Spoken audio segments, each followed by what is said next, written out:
Hey there, fellow banana growers in the northern zones. It's about that time of the year when you want to start thinking about protecting your Musa basjoo or other hardy species of bananas for the winter months.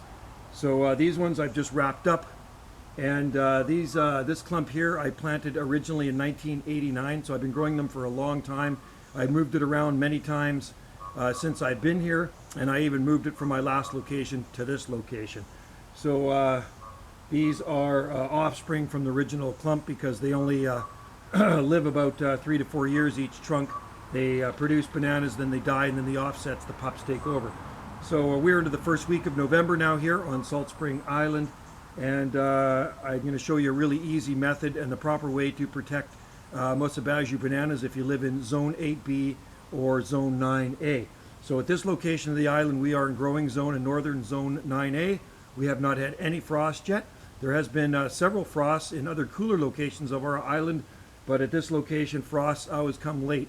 Our first frost last year was on December 7th, and it wasn't a heavy frost, it was a very light frost, and our first hard frost or killing frost came on February 4th of this year.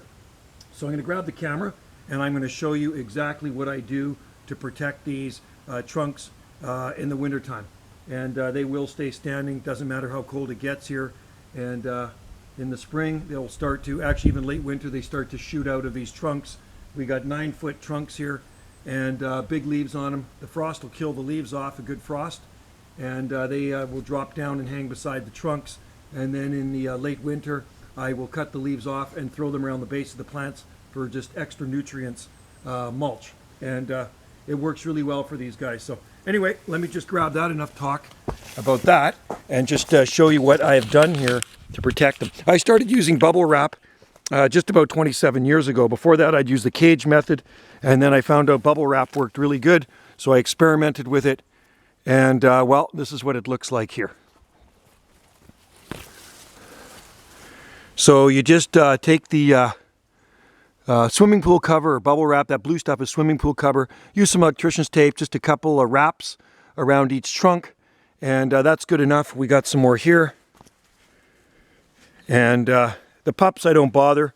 Pups can freeze down, or they may not even freeze down, just depends how cold it gets. And you can see the mulch on the ground. I put a lot of leaf mulch and grass clippings all around the base of them, so that's nutrients, holds moisture in, and we're fortunate here the ground doesn't freeze. And there, that's all you do. So don't worry about the leaves. Never have to cut the leaves off, okay? There's no need to ever cut your Musa basjoo leaves off in the winter in these growing zones. Just wrap the trunks, and you're good to go.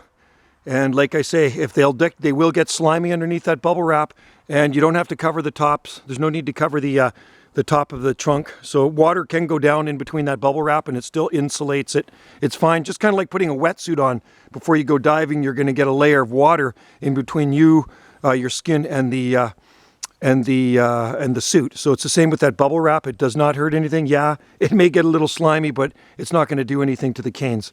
Never lost a cane yet by bubble wrapping them. There's been a couple of years where I didn't bubble wrap, and one year they were perfectly fine. Then we had a bad winter and they partially froze down.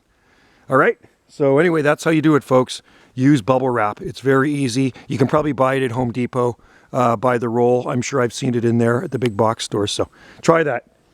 It's a fast and simple way to protect your Musa basjoo bananas, Japanese fiber bananas, in a northern growing zone. All right? Thanks for watching, and happy banana growing. Cheers.